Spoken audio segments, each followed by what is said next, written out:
Magandang umaga, ngayon po ay araw ng Sabado, November 25, 2023. Update po muli sa lagay ng panahon. Ayon sa Pag-asa, iba't ibang weather system pa rin ang makakaapekto at posibleng magpapaulan sa ilang bahagi ng bansa ngayong weekend. Apektado pa rin po ng shear line at hanging amihan at ng easterlies ang ating bansa. Wala namang bagyo o low pressure area na minomonitor sa loob po ng ating PAR na maaaring makaapekto sa lagay ng panahon.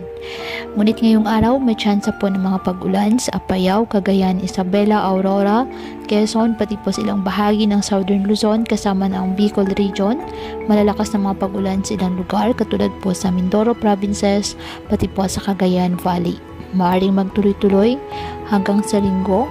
Mas marami po sa bahagi ng Northern at Central Luzon ang uulanin. Sa Visayas, posible pa rin ang ulan sa Samar at Leyte provinces. Asahan din po ang kalat-kalat na mga pag-ulan sa Western at Central Visayas. Posible rin ulanin ang Mindanao, may mga pag-ulan sa Sulu, Archipelago, Caraga at Davao Region. Kaya po patuloy po natin na pinag-iingat ang ating mga kababayan sa banta ng mga pagbaha at pagguho ng lupa at ugaliin po na magdala palagi ng payong o kahit anumang panangga sa ulan kapag lalabas ng ating mga tahanan. At yan po muna ang update sa lagay ng panahon ngayong araw.